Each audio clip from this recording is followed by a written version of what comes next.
एक बार फिर से प्रभु यीशु मसीह के नाम से आप सभी को जय मसीह की। परमेश्वर पिता का धन्यवाद करते हैं कि परमेश्वर ने एक बार फिर हमको परमेश्वर के वचन के द्वारा से सीखने का अवसर दिया है। इससे पहले कि हम आज परमेश्वर के वचन से सीखें, परमेश्वर के वचन से अध्ययन करें, आइए मेरे साथ प्रार्थना के द्वारा से आज के इस परमेश्वर के वचन को अध्ययन को शुरू करेंगे। पिता परमेश्वर, मैं धन्यवाद करता हूं प्रभु जी, और तूने ये समय दिया कि हम तेरे वचन को परमेश्वर सीख सकें और तेरे वचन के द्वारा से प्रभु जी हम जागृत हो सकें। तेरे वचन के द्वारा से प्रभु हम सामर्थ्य होते जाएं और समझ सकें। प्रभु हमारे बुद्धि को, हमारे ध्यान को प्रभु जी खोल दे, ताकि हम तेरे वचन की अद्भुत बातों को देख सकें। जितने लोग मुझे परमेश्वर देख रहे हैं, जो लोग मुझे सुनेंगे परमेश्वर पिता, उनके जीवन में तेरी अद्भुत आशीष आ जाए। मेरी सहायता कर, ताकि प्रभु जो विषय में रख रहा हूं प्रभु, उसे सही तरीके से बताने में मेरी अगुवाई कर। सारा आदर महिमा आपको देता हूं, प्रार्थना यीशु के नाम से मांगता हूं, आमीन। जैसे कि हमने प्रार्थना किया, मेरे साथ निकालें लूका रचित सुसमाचार उसका 11 अध्याय, और हम पहले उसके वचन को ही पढ़ लेते हैं। वह किसी जगह में प्रार्थना कर रहा था। जब वह प्रार्थना कर चुका तो उसके चेलों में से एक ने उससे कहा, हे प्रभु, जैसे यूहन्ना ने अपने चेलों को प्रार्थना करना सिखाया, वैसे ही हमें भी तू सिखा दे। प्रभु यीशु मसीह के चेले ये अनुमति या ये आग्रह कर रहे थे प्रभु यीशु मसीह से कि जैसे यूहन्ना ने हमें प्रार्थना करना सिखाया था, वैसे तू भी हमें प्रार्थना करना सिखा दे। आप जैसे कि मैंने इन वचनों को पढ़ा है, तो आप सुनकर ही अंदाजा लगा सकते हैं कि आज हम कौन से विषय की ओर बात करेंगे या अध्ययन को हम जारी रखेंगे। आपको हिंट मिल गया होगा। आज हम परमेश्वर के वचन के द्वारा से प्रार्थना से संबंधित महत्वपूर्ण बातों को देखने जा रहे हैं। मैं प्रार्थना कैसे करते हैं वो नहीं सिखाऊंगा, या यीशु मसीह ने किस प्रकार से जो है हमारे पिता और जो प्रार्थना करना अपने चेलों को सिखाया वो नहीं बताऊंगा, या प्रार्थना के और दूसरे तरीकों को नहीं बताऊंगा। लेकिन प्रार्थना में जो चीजें महत्वपूर्ण हैं और सम्मिलित हैं, उन बातों को मैं आप लोगों के सामने में रखूंगा। आज परमेश्वर के वचन के द्वारा से आप एक नए चीज को सीखने पाएंगे। जब मैं इन वचनों को आप लोगों के सामने में रखूंगा, आपका प्रार्थना से संबंधित नजरिया जो है बदल जाएगा, और आप प्रार्थना में और भी एक अपने स्तर को बढ़ता हुआ देखने पाएंगे। आइए हम अपने अध्ययन में चलते हैं, और हम इन वचनों को जो हमने पढ़ा है उसे आधार बनाते हुए आज के अध्ययन को हम आगे बढ़ाते हैं। जैसे कि लिखा हुआ है कि उनकी दिल की इच्छा थी कि तो हमें प्रार्थना करना सिखा, और प्रभु ने उन्हें प्रार्थना करना सिखाया। आज चारों तरफ किसी भी जगह में आप देख लीजिएगा, हर जगह में प्रार्थना करते हुए लोग नजर आएंगे। आपको हर एक में से 2 बंदा जो है प्रार्थना करते हुए नजर आएगा। आपको फेसबुक में और दूसरे जो सोशल मीडिया है उसमें लोग जो है प्रार्थना करते हुए नजर आएंगे। मैं प्रार्थना से संबंधित कोई क्रिटिकल या विवादित चीजों को बोलना नहीं चाहता हूं, या जो लोग प्रार्थना कर रहे हैं मैं उनको जो है क्रिटिसाइज नहीं कर रहा हूं, लेकिन प्रार्थना से संबंधित जो विशेष या महत्वपूर्ण बात जो बाइबल में परमेश्वर ने दर्ज की हुई है, उस बात को मैं आप लोगों के सामने में रखूंगा। प्रार्थना करने से पहले हमें इन बातों को भली भांति समझना है, इन बातों से हमें भली भांति वाकिफ होना है और परिचित होना है। यदि हम इन बातों को ध्यान नहीं देंगे तो जैसे ये जो चल रहा है, अभी जो दौर चल रहा है, वो ऐसा ही चलता रहेगा, और हम कभी भी प्रार्थना से संबंधित महत्वपूर्ण बातों को सीखने नहीं पाएंगे। जब कभी भी प्रार्थना की बात आती है तो हम बहुत ही साधारण तरीके से उन प्रार्थना देख लेते हैं या हम प्रार्थना करते हैं। लेकिन जो सबसे पहली बात, कुछ बातों को देखते हुए हम देखेंगे कि प्रार्थना में जो सबसे पहली बात, जो महत्वपूर्ण बात जो छिपी हुई है, या जो महत्वपूर्ण बात जो हमारे जीवन के द्वारा से होनी चाहिए, या जो व्यक्ति प्रार्थना में अपने आप को प्रस्तुत कर रहा है या प्रार्थना कर रहा है, तो वो व्यक्ति को ये बात भली भांति पता होनी चाहिए कि वो व्यक्ति का जो जीवन है एक जोखिम भरा स्थान में खड़ा हुआ है। एक जोखिम भरे स्थान में वो आके खड़ा हो जाता है। जब आप और मैं प्रार्थना करते हैं तो हम इनडायरेक्टली हम ऐसे स्थान में खड़े होते हैं जो मैंने आपको बताया हुआ है, वह है जोखिम का स्थान। पहली बात जो आज हम देखने जा रहे हैं या सीख रहे हैं, आप नोट कर सकते हैं जब आप मुझे सुन रहे हैं, आप लिख सकते हैं अपनी डायरी में। और पहली बात जो है वह जोखिम भरे स्थान में वो व्यक्ति खड़ा रहता है जो व्यक्ति प्रार्थना में अपने आप को प्रस्तुत करता है या प्रार्थना में लगाता है। पहली बात जो है जोखिम के स्थान में खड़ा होना। और आइए मेरे साथ निकालें, भजन संहिता हम पढ़ लेते हैं, और भजन संहिता उसका 106 उसके 23 वचन को हम पढ़ लेते हैं।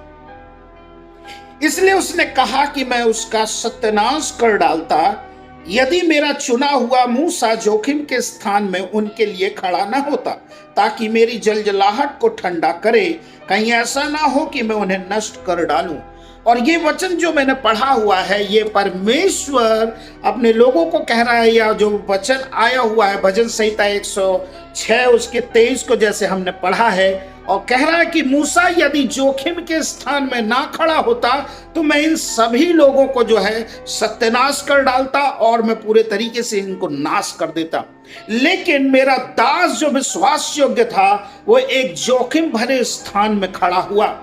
प्रार्थना एक जोखिम भरा काम है, प्रार्थना एक जोखिम से खाली नहीं है और बहुत ही जोखिम से भरा हुआ कार्य है। और जो कोई भी व्यक्ति प्रार्थना करता है वो यूं ही प्रार्थना करना शुरू कर देता है, आंख बंद किया है और फिर उसको जब प्रार्थना की बारी आती है वो आंख खोलकर प्रार्थना करना शुरू कर देता है, या वो तैयार नहीं है और प्रार्थना करना शुरू कर देता है। तो वो व्यक्ति के लिए ये बात मैं रखना चाहता हूं कि ये जोखिम से भरा हुआ काम है।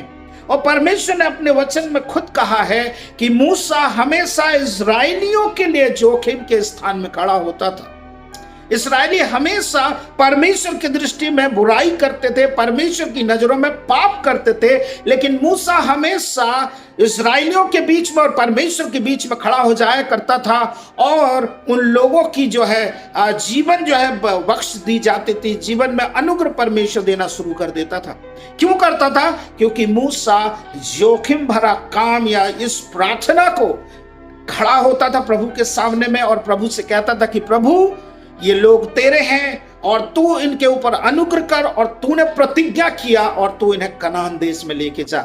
एक बार की बात है जब परमेश्वर ने कहा मैं इन्हें नाश कर दूंगा, ये एक भी लोग कनान में नहीं जाने पाएंगे। तो सबसे पहला जो है मूसा ही वो व्यक्ति था, वो अगुआ था जो कहा कि प्रभु जीवन की पुस्तक में से मेरा नाम को काट दे और इन लोगों को कनान में पहुंचा परमेश्वर। वो कौन सा बात कर रहा था या कौन सा चीज थी उसके जीवन में? वो जोखिम भरा कार्य को कर रहा था। मेरे प्यारे भाई और बहनों, जब आप और मैं प्रार्थना करते हैं तो हमें समझना है कि हम जोखिम भरे स्थान में खड़े हैं। हम में जो है बहुत सारी जोखिम चीजें आ सकती। आत्मिक तौर से हम सुरक्षित या आत्मिक तौर से हमको तैयार होना बहुत ही अनिवार्य है। हमें जागृत होना है और हमें परमेश्वर के वचन के द्वारा से परिपूर्ण रहना है और अपने जीवन को आत्मिक तौर से मजबूत बना के रखना है। बहुत सारे ऐसे उदाहरण जो है बाइबल में आपको और मुझे मिल जाएंगे। यदि आप यशायाह की पुस्तक को पढ़ेंगे, उसके 53 अध्याय उसके 12 वचन को, वहां प्रभु यीशु मसीह के बारे में बताया गया है कि वो अपराधियों के लिए विनती करता है। परमेश्वर की नजर में, परमेश्वर की दृष्टि में जो अपराधी है, जो गुनहगार है, उसको दंड मिलना चाहिए, लेकिन प्रभु यीशु मसीह अपराधियों के लिए प्रार्थना कर रहा है, जोखिम ले रहा है और परमेश्वर से कह रहा है कि परमेश्वर मैंने उनके लिए दुख उठाया या मैं उनका जामीन होता हूं और वो दोबारा से ऐसी गलती नहीं करेंगे, उसके जीवन में ऐसी दोबारा दिखाई नहीं देगी। मेरे अजीजों, मेरे प्रभु के प्रिय लोगों, आप इस बात को ध्यान देकर समझने पाए कि जब आप प्रार्थना करते हैं, आप दूसरों के स्थान में खड़े होते हैं और एक जोखिम भरे कार्य को कर रहे हैं। आपको केयरलेस बिल्कुल नहीं होना है। आपको हमेशा परमेश्वर के साथ में सही संबंध में आगे बढ़ते हुए चले जाना है। यदि आप लूका रचित सुसमाचार उसके हम देखेंगे, लूका रचित सुसमाचार और उसका 13 अध्याय उसके 6 से लेकर 9 में एक उदाहरण दिया गया है एक माली का, और एक पेड़ लगाया जाता अंजीर का, और उस वहां का जो मालिक है उसमें फल ढूंढने के लिए आता है, लेकिन 3 साल तक लगातार वो फल ढूंढने आता है, लेकिन उसे कोई भी फल नहीं मिलता। तब उसका जो क्रोध था या जो उसका गुस्सा था उस पेड़ के प्रति, क्योंकि ये फल नहीं दे रहा था, और उसने माली से कहा कि इस पेड़ को काट डाल।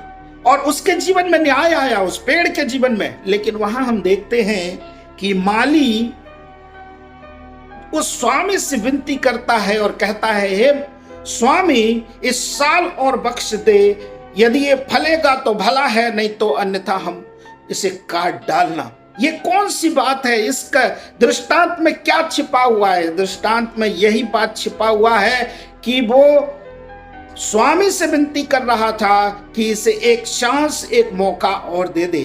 पर जो स्वामी था वो बहुत ही क्रोधित था, लेकिन माली की वजह से वो पेड़ की जिंदगी 1 साल और बढ़ गई। उस पेड़ के जीवन में और भी कार्य होना था। उस माली ने कहा, इसके चारों तरफ खाद डालूंगा, इसके चारों तरफ की जमीन को मैं हल्का करूंगा और इसे वो मौका दूंगा, और एक बार फिर से उसे वही समय या वही बातें की जाएंगी ताकि यह आगे को फल लेकर आ सके। जैसे कि हमने सुना है, ये न्याय की घड़ी थी, लेकिन उस समय में वो माली उस पेड़ के लिए खड़ा हो गया और कहता है कि आगे को फले तो भला, यदि नहीं फलेगा तो इसके ऊपर दंड को लेकर आना। ये उदाहरण हम देख रहे हैं परमेश्वर के वचन में कि ये खड़ा हो रहा है जोखिम के स्थान में। मूसा इस्राएलियों के जोखिम के स्थान में खड़ा हो रहा था। आप किसके लिए प्रार्थना कर रहे हैं? आप कलीसिया के लिए प्रार्थना कर रहे हैं, आप किसी बीमार व्यक्ति के लिए प्रार्थना कर रहे हैं, आप किसी के कोई प्रार्थना निवेदन आपके पास आया हुआ, आप प्रार्थना कर रहे हैं, आप जोखिम के स्थान में हैं। और आपको ध्यान देना होगा, आपको भली भांति समझना होगा कि आपका जीवन भी एक जोखिम से भरा हुआ कार्य में है, और आप एक ऐसे स्थान में खड़े हैं जहां पे आप सिक्योर नहीं हैं। लेकिन प्रार्थना के द्वारा से जब आप अपने आप को प्रभु के हवाले में करते हैं, परमेश्वर के साथ में रखते हैं, तो आपका जो सिक्योरिटी है परमेश्वर के द्वारा से होती है। आप प्रार्थना तो कर रहे हैं, लेकिन एक ऐसे स्थान में खड़े हो रहे हैं जो जोखिम से भरा हुआ है, और जो परमेश्वर के वचन में हमने देखा है। और मैं ऐसा क्यों बोल रहा हूं? क्योंकि आप जिस फील्ड में, जिस जगत में आप और मैं हैं, और हम अपने जीवन को जी रहे हैं, हम अपने मसीह जीवन की दौड़ में आगे बढ़ रहे हैं, तो कई बार जो है शैतान उन चुनौतियों को, शैतान उन बातों को ग्रहण कर लेता है, और उसे जो है वो हल्के में नहीं लेता है, और उसे वो बहुत ही गंभीरता से लेकर आपके जीवन में पलटवार को करता है। जब आप प्रार्थना करते हैं और जब आप ढीले पड़ जाते हैं या ढीले होते हैं, जब आप सतर्क नहीं रहते हैं, आपके जीवन में नाना प्रकार की और आपके जीवन में बहुत सारी ऐसी चीजें होनी शुरू हो जाती हैं जिससे आप परेशान हो जाते हैं और तकलीफ में हो जाते हैं, और आप सोचते हैं मैं इतना प्रार्थना कर रहा हूं, मेरे जीवन में ऐसी परेशानी और मुसीबत क्यों आ रही है? और इसी का नतीजा है क्योंकि आप प्रार्थना में सतर्क नहीं हैं, आप प्रार्थना में कहीं ना कहीं ढिलाई में हैं, और आप प्रार्थना में कहीं ना कहीं आप सतर्क होने की बजाय आप प्रार्थना को यूं ही हल्के में ले लिए हैं। आप भूल गए हैं कि आप जोखिम भरे स्थान में खड़े हैं। इससे पहले कि आप प्रार्थना कर, मैं जानता हूं कि आप सभी प्रार्थना करते हैं, और इससे पहले कि आप ये वचन को सुने, ये वचन आप तक पहुंचे, आप प्रार्थना कर रहे हैं। लेकिन जब ये वचन आप सुने, आप सतर्क हो जाएं और आप जाने कि आप एक जोखिम भरे स्थान में खड़े हो रहे हैं। प्रभु से प्रार्थना करें, प्रभु के अधीन हो जाएं। याकूब कहता है कि परमेश्वर का अधीन हो जाओ और शैतान का सामना करो, तो वो आपके पास से भाग खड़ा होगा।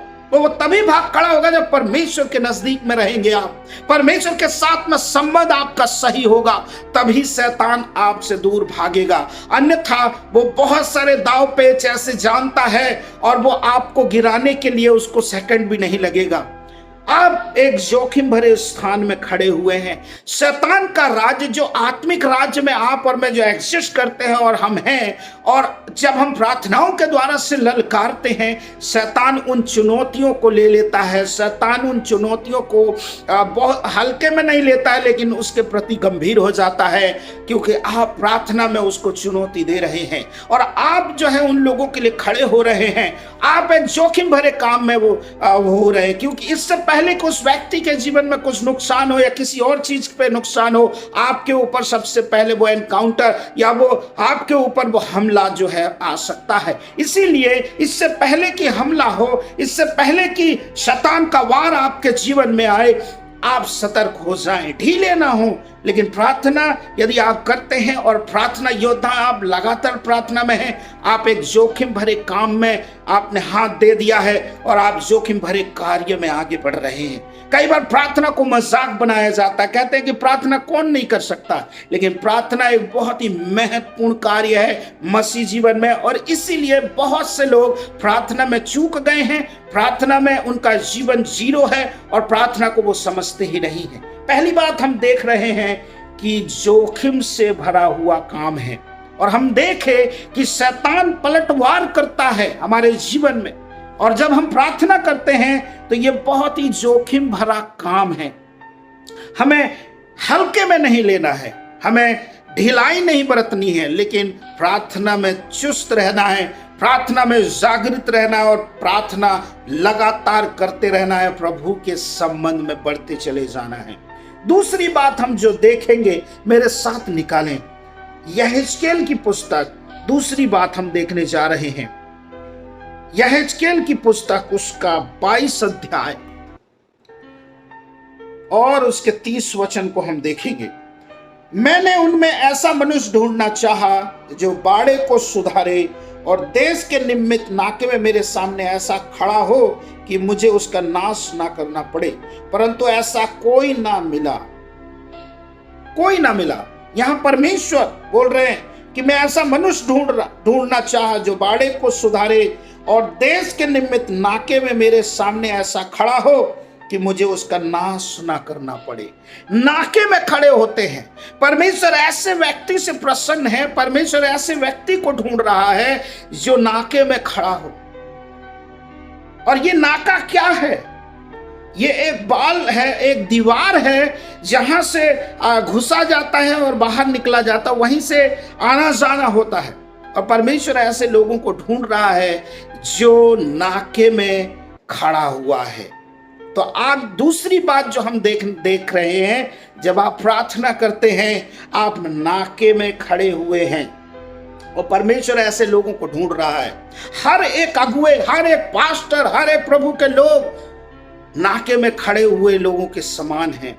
जब आप प्रार्थना करते हैं, जब आप प्रार्थना में लीन होते हैं, जब आप प्रार्थना में लोगों को ऊपर उठाते हैं, अपनी कलीसिया को ऊपर उठाते हैं, ये बात सत्य है, आप नाके में खड़े हुए हैं और प्रभु ऐसे लोगों को ढूंढ रहा है जो नाके में खड़े हों। और जैसे हमने पढ़ा उस वचन को एक बार मैं और पढ़ देता हूं कि नाके में मेरे सामने ऐसा खड़ा हो कि मुझे उसका नाश ना करना पड़े। ऐसा मनुष्य ढूंढ रहा है परमेश्वर जो बाड़े को सुधारे, देश के निमित्त नाके में ऐसे खड़ा हो कि मुझे उसका नाश ना करना पड़े। कई बार कई ऐसे नगर हैं, कई ऐसे देश हैं जिसमें परमेश्वर का न्याय आया है मेरे प्यारे मित्रों, और आप जानते हैं कि उस देश के लिए या उस स्थान के लिए संदेशवाहक और प्रभु ने अपने भविष्यवक्ताओं को भेजा और वो एक नाके में खड़े हुए के समान में वहां पे भविष्यवाणी करी। परमेश्वर आज सेम वैसे ही आपको ढूंढ रहा है कि परमेश्वर उस स्थान का या परमेश्वर उस व्यक्ति का नाश ना करे, या कोई ऐसा व्यक्ति है जो बाकी चीजों में पीड़ित है और आपके पास प्रार्थना निवेदन आया है और आप प्रार्थना कर रहे हैं उस व्यक्ति के लिए। आप नाके में खड़े हुए व्यक्ति के समान हैं, और परमेश्वर जब आप प्रार्थना करते हैं तो आपकी प्रार्थना को या आपकी उस निवेदन को, आपकी उस सलाह को जो प्रार्थना के द्वारा से प्रभु तक पहुंचाई जाती है, परमेश्वर उस सलाह को जो है कई बार मान लेता है। लेकिन परमेश्वर देख रहा है कि आप किस प्रकार से नाके में खड़े हैं। आप ढीले होकर खड़े हैं, या आपको नाके में खड़ा होना है इसलिए खड़े हैं, या आपको प्रार्थना करना है इसलिए प्रार्थना कर रहे हैं। लेकिन परमेश्वर आपके दिल को टटोल रहा है। परमेश्वर आपके जीवन को जांच रहा है कि आप कैसे प्रार्थना में खड़े होते हैं, कैसे प्रार्थना में नाके में खड़े हुए हैं और लोगों के लिए मध्यस्थ कर रहे हैं। जब कभी भी आप प्रार्थना करते हैं, आप और मैं एक मध्यस्थता के स्थान में खड़े होते हैं। आपको पता है, मैं ज्यादा नहीं बताऊंगा कि मध्यस्थता क्या होती है। जो व्यक्ति बीच में होता है, एक पार्टी इधर और एक पार्टी इधर, बीच में वो व्यक्ति होता है और उसी के द्वारा से दोनों जगह में आदान प्रदान होती है, विचारों का, बातों का और किसी भी चीज का लेन देन होता है। उसका एक बहुत ही अहम रोल होता है। और जो व्यक्ति प्रार्थना करता है, वो व्यक्ति स्वर्ग और संसार में जिस मनुष्य के लिए, जिस स्थान के लिए, जिस जगह के लिए प्रार्थना कर रहा है, उसी प्रकार से जो है वो उस स्थान के लिए वो व्यक्ति जामीन है, उस स्थान के लिए वो जिम्मेदार है, उस स्थान के लिए उस व्यक्ति से लेखा लिया जाएगा। एक वचन को और पढ़ें मेरे साथ निकालें, इब्रानियों की पत्री को निकाल लीजिए मेरे साथ में। इब्रानियों की पत्री उसका 13 अध्याय को निकालें।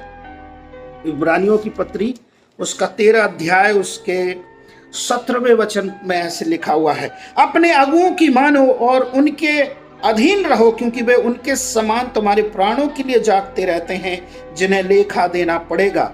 वे यह काम आनंद से करें, ना कि ठंडी सांस लेकर, क्योंकि इस दशा में तुम्हें कुछ लाभ नहीं। क्योंकि वे उनके समान है जो तुम्हारे प्राणों के लिए जागते रहते हैं, जिन्हें लेखा देना पड़ता है। प्रभु के प्रिय लोगों, जब आप प्रार्थना करते हैं, परमेश्वर आपसे लेखा लेता है। आप लेखा देने के समान, एक भंडारीपन के समान आप खड़े हुए हैं उस व्यक्ति के लिए, उस कलीसिया के लिए, उस समुदाय के लिए, उस स्थान के लिए और उस जगह के लिए। आप जो भी विषय के लिए आप प्रार्थना कर रहे हैं, उसके लिए आप एक लेखा देने के रूप में खड़े हुए हैं और आपसे परमेश्वर लेखा लेगा और आपको परमेश्वर उसके प्रति एक जिम्मेदारी के रूप में ठहराया है। हम सब लोग अपने स्थान के लिए, अपने परिवार के लिए, अपने क्षेत्र के लिए, अपनी कलीसिया के लिए और दूसरों के लिए हम प्रार्थना करते हैं। हमारे पास निवेदन भेजे जाते हैं कि आप इस विषय के लिए प्रार्थना कीजिए। मैं आपको बताना चाहता हूं, आपको याद होना है, आपको समझना है कि आप लेखा देने के रूप में वहां पर हैं और परमेश्वर आपसे लेखा लेगा। मेरे प्यारे मित्रों, आप जोखिम भरे स्थान में खड़े होते हैं, आप नाके में खड़े हो रहे हैं और आप लेखा देने के रूप में खड़े होते हैं। जैसे हमने देखा कि प्रभु यीशु मसीह के जीवन में हम बहुत अद्भुत तरीके से देख सकते हैं, उसने हमेशा एक मध्यस्थता के रूप में परमेश्वर और मनुष्य के बीच में वो बिचवई का काम किया और वही सेवा आपको और मुझे उसने सौंप दी है। और हमें समझना है और इस बात को जानना है कि हमारा जो जीवन है, आत्मिक जीवन जो है, जोखिम भरे स्थान में है। हम ढीले ढाले नहीं होना है, हम ऐसे ही मुंह उठा के आगे प्रार्थना नहीं करने लग जाना है। आपको समझना है, आपको जानना है इस बात को। एक उदाहरण मैं आपको देना चाहता हूं। जब सुसमाचारों में हम देखते हैं कि एक पिता जो है अपने बेटे को जो है चेलों के पास में दुष्ट आत्माओं को निकालने के लिए लेकर आया था, लेकिन चेले उस दुष्ट आत्मा को निकाल ना सके। लेकिन यीशु मसीह जब उनके पास आया तो उसके पिता ने कहा कि मैंने तेरे चेलों के पास में लेकर आया था, लेकिन तेरे चेले निकाल नहीं पाए। लेकिन यीशु ने वहां पे दोनों को ही डांटा। अपने चेलों को कहा, हे अल्पविश्वासियों, मैं कब तक तुम्हारी सहूंगा। और उसने उस पिता से कहा कि ये क्या बात है कि यदि तू कर सकता है। जो व्यक्ति विश्वास करता है, परमेश्वर उसके लिए सब कुछ कर सकता है। सो उसके पिता ने, जो वो लड़का था, कहता है कि हे प्रभु, मेरे विश्वास का उपाय कर। वहां पे एक बात सीखने में मिलती है कि प्रभु यीशु मसीह वहां पे बताना चाह रहे थे और यीशु ने आज्ञा दी और वो लड़के से वो दुष्ट आत्मा निकल गया। प्रभु के प्रिय लोगों, जैसे इस वचन को आप सुन रहे हैं, प्रभु एक अलग प्रकार से तैयारी में थे। एक बात यहाँ पे बताना मांग रहे थे कि चेले प्रभु के साथ थे, प्रभु की संगति में थे, प्रभु के वचनों को सुन रहे थे, लेकिन उनका जो जीवन था, उनकी जो आत्मिक तैयारी थी, वो उस तरीके से नहीं थी कि वो दुष्ट आत्मा को निकाले। आज आपके जीवन में, मेरे जीवन में ऐसा हो सकता है। कई बार हमारे प्रार्थना निवेदन दिए जाते हैं, कई बार हम कलीसिया में होते हैं, लोगों के सामने हमको प्रार्थना करने का मौका मिलता है और हम बड़ी आसानी से उठकर, या जहां हमें प्रार्थना करने के लिए दिया गया है, हम सोचते हैं कि हम तो एक सेवक हैं, पास्टर हैं, अगुए हैं, या हम इतने साल से विश्वास में, तो हम यदि प्रार्थना नहीं करेंगे तो लोग हमें क्या कहेंगे। मेरे प्रभु के प्रिय लोगों, मैं आप सभी लोगों से ये बात बताना चाहता हूं, कई बार आप आत्मिक तौर से तैयार नहीं होते, मानसिक तौर से तैयार नहीं होते, लेकिन फिर भी आप प्रार्थना करने के लिए बाध्य हो जाते हैं और प्रार्थना करते हैं। मैं प्रार्थना के विरोध में कोई भी बातें नहीं बोल रहा हूं, लेकिन प्रार्थना से संबंधित जो महत्वपूर्ण बात जो प्रार्थना में छुपी हुई है, उस बात को आप लोगों के सामने में उजागर करके रख रहा हूं, ताकि जब भी आप प्रार्थना करें तो इन बातों को अपने जहन में रखते हुए, अपने जीवन में उस बात को रखते हुए प्रार्थना में और बढ़ते चले जाएं। और मैं विश्वास करता हूं कि जब आप इन वचनों को पढ़ेंगे, या इन वचनों को मैं आप लोगों के सामने में जैसे बता रहा हूं, जैसे कि मैंने इन वचनों को देखा है, मैंने सीखा है, और तभी मैं आप लोगों के सामने में रख रहा हूं, ताकि आप भी अपने जीवन में इस प्रार्थना की महत्वपूर्णता को समझने पाए। आप यूं ही उठकर ना आ जाए और प्रार्थना करना शुरू ना करें। प्रार्थना करते समय आप सतर्क रहें और संभल जाएं। और यदि कोई व्यक्ति आपसे कहता और आप तैयार नहीं है किसी भी बात में, आप निराश है, दुखी है, आपकी आत्मा शोकित है, उस समय में आप उस व्यक्ति को मना भी कर सकते हैं। यदि आप प्रार्थना करने में मना करेंगे तो इससे आपकी आत्मिकता कम नहीं हो जाएगी, या दूसरों की नजरों में तुच्छ नहीं हो जाएंगे, या परमेश्वर की नजर में आप जो है दोषी नहीं हो जाएंगे, या आप पापी नहीं गिने जाएंगे। लेकिन इसका मतलब है कि मैं अभी प्रार्थना में प्रार्थना करने के उस स्थिति में नहीं। प्रभु के प्रिय लोगों, प्रार्थना के उस स्थिति में हमेशा तैयार रहें। जैसे कि चेले तैयार नहीं थे, इसलिए दुष्ट आत्मा को नहीं भगा पाए, लेकिन यीशु मसीह प्रार्थना के द्वारा से, उपवास के द्वारा से अपने जीवन को प्रतिदिन जो है तैयार करते थे। और उन्होंने प्रभु यीशु मसीह ने अपने जीवन से इस बात को प्रकट किया, अपने चेलों को यह शिक्षा दी कि ये जो जाति है बिना उपवास और प्रार्थना के नहीं निकलते हैं। एक तैयारी होती है, एक विशेष बात होती है जिसकी वजह से वो चीजें होने लग जाती हैं। प्रभु के प्रिय लोगों, प्रार्थना जब तक असरदार नहीं होगा, जब तक आप प्रार्थना को गंभीर नहीं लेंगे, प्रार्थना के प्रति आपकी जो सोच है वो नहीं चेंज होगी, प्रार्थना के प्रति आपकी जो मानसिकता है उससे जब आप नहीं बदल लेंगे, तब प्रार्थना आपकी प्रभावशाली नहीं होगी। वो प्रार्थना कभी भी प्रभावशाली नहीं होती है जो प्रार्थना ढिलाई से या यूं ही कर दी जाती है। हाँ, मैं मानता हूं परमेश्वर हमारी प्रार्थना को सुनता है, प्रभु हमारी टाइटनेस को जानता है, हमारे परिश्रम को जानता है, हमारी थकान को जानता है। लेकिन मैं आज आप सभी लोगों को परमेश्वर के द्वारा से उत्साहित करता हूं कि आप परमेश्वर के वचन में या प्रार्थना में जब आप होते हैं, अपने आप को तरोताजा करें और फिट रखें, मानसिक तौर से, आत्मिक तौर से अपने आप को सजग बनाए रखें, और प्रार्थना में आप खड़े हो जाएं और परमेश्वर आपकी प्रार्थना को सुनकर उसका उत्तर जो है हाँ और आमीन में देगा। और हम जानते हैं परमेश्वर अपने लोगों का, अपने बच्चों का जो मुख से निकली हुई बातें हैं उसका आदर करता है। इसका यह मतलब नहीं है कि हम परमेश्वर को ऑर्डर दे रहे हैं, इसका यह मतलब नहीं है कि हम परमेश्वर को नौकर समझते हैं, या परमेश्वर ऐसा नहीं सोचता है कि मेरे जो सेवक लोग हैं जो ये बोल रहे हैं तो मैं उनकी बातों को क्यों करूं। लेकिन जब आप और मैं उस स्थिति में या उस सिद्धांत में खड़े उतरते हैं, प्रार्थना को गंभीरता से लेते हैं, तो परमेश्वर उस प्रार्थना को उत्तर देने में बिल्कुल भी टाइम नहीं लगाता है। प्रभु के प्रिय लोगों, इस बात को समझने पाए और जाने कि जब आप और मैं प्रार्थना में सजग हो जाते हैं, तत्पर हो जाते हैं, हमारी प्रार्थना जो है उसी समय इन द स्पॉट सुनी जाती है और वो प्रार्थना प्रभावशाली होता है। सो प्रार्थना में जो महत्वपूर्ण बात जो मैंने बताई है आप लोगों को, और मैं आशा करता हूं कि इस बात को आप गंभीरता से सोचेंगे और समझेंगे और अध्ययन करेंगे, और परमेश्वर के वचन को आप भली भांति अपने जीवन में जानेंगे और अपने जीवन में उसे लागू करेंगे। पुराने नियम में याजक लोगों को बड़ी तैयारी करनी होती थी, और वो जब भी बलिदान के लिए जाते थे तो उनका एक कार्य हुआ करता था और वो इस्राएलियों के पापों के लिए वो परमेश्वर से प्रार्थना करते थे, मध्यस्थता करते थे और बहुत ही गंभीर होकर अपने जीवन को तैयार करके वो मंडली के लिए, इस्राएलियों के लिए वो प्रार्थना किया करते थे। पाप बलि और बहुत सारे ऐसे हव्य जो है चढ़ाया करते थे। मंडली के अधर्म को वो अपने ऊपर उठाते थे। आइए मेरे साथ निकालें ले व्यवस्था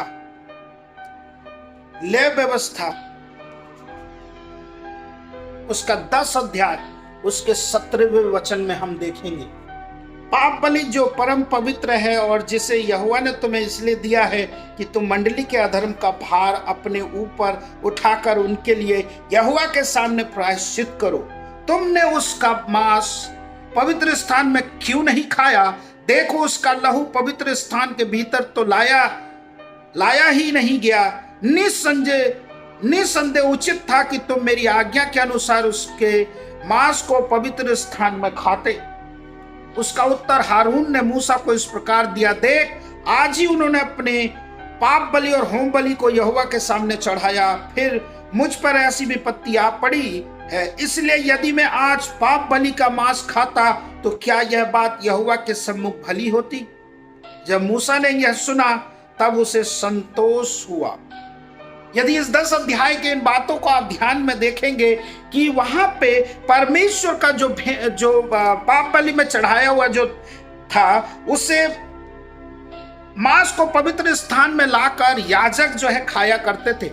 लेकिन हारून के जो याजक थे उन्होंने ऐसा नहीं किया। लेकिन ऐसा क्यों नहीं किया? यदि आप 10 अध्याय को उसके पहले वचन को देखेंगे, तब नादाब और अबीहू नामक हारून के 2 पुत्रों ने अपना अपना धूपदान लिया और उनमें आग भरी और उसमें धूप डालकर उस ऊपरी आग को, जिसकी आज्ञा यहोवा ने नहीं दी थी, यहोवा के सम्मुख अर्पित किया।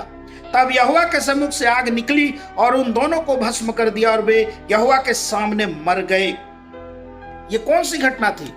हारून जो है अपने पुत्रों के लिए विलाप कर रहा था। हारून जो है और उसके जो पुत्र थे जो बच गए थे, वो इस बात से दुखी थे और इस बात से उनका जो दिल था बहुत ही दुख से भरा हुआ था और तभी उन्होंने इस बात को नहीं किया। जब वो भेंट की गई तो उस भेंट को उन्होंने खाने की बजाय लिखा है, देखो उसका लहू पवित्र स्थान के भीतर तो लाया ही नहीं गया। निसंदेह उचित था कि तुम मेरी आज्ञा के अनुसार उसके मांस को पवित्र स्थान में खाते। ये मूसा कह रहा था, लेकिन हारून ने कहा क्या ये उचित है? इसका उत्तर हारून ने मूसा को इस प्रकार से दिया, देख आज ही उन्होंने अपने पाप बलि और होम बलि को सेनाओं के सामने चढ़ाया, फिर मुझ पर ऐसी विपत्ति आ पड़ी। इसलिए यदि मैं आज पाप बलि का मांस खाता तो क्या यह बात यहोवा के सम्मुख भली होती? जब मूसा ने यह सुना तब उसे संतोष हुआ। मूसा ने जब पहले तो वो क्रोधित हुआ कि तूने जो विधि ठहराई गई थी या जो याजक उस विधि को क्यों नहीं पूरा करने पाए।